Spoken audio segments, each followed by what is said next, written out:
बहुत समय पहले की बात है। एक छोटे से गांव में गणेश नाम का एक गरीब लेकिन ईमानदार किसान रहता था। उसकी जमीन बहुत कम थी और मेहनत के बाद भी मुश्किल से 2 वक्त का खाना जुटता था। एक दिन गणेश जंगल में लकड़ी काटने गया। दोपहर में उसे एक पेड़ की छांव में नींद आ गई। जब वह उठा तो उसने देखा कि एक बूढ़ा साधु पास में बैठा है।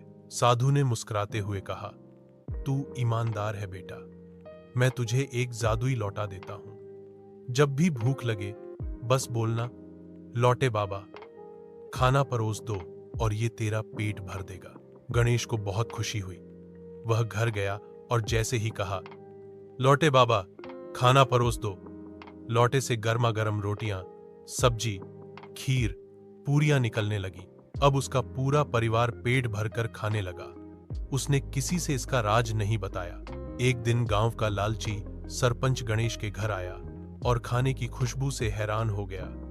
वो बातों बातों में जादुई लौटे का भेद जान गया। उसी रात सरपंच ने चुपचाप आकर लौटा चुरा लिया। सरपंच ने जैसे ही कहा, लौटे बाबा, खाना परोस दो, लौटा तो बोला ही नहीं। वह बार बार चिल्लाता रहा लेकिन कुछ नहीं निकला।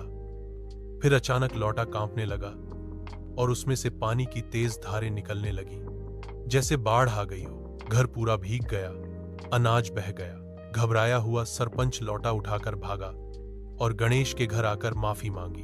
अंत में गणेश ने लौटा वापस लिया और कहा, जादू उसी के पास टिकता है जो मेहनत करता है और उसका गलत इस्तेमाल नहीं करता।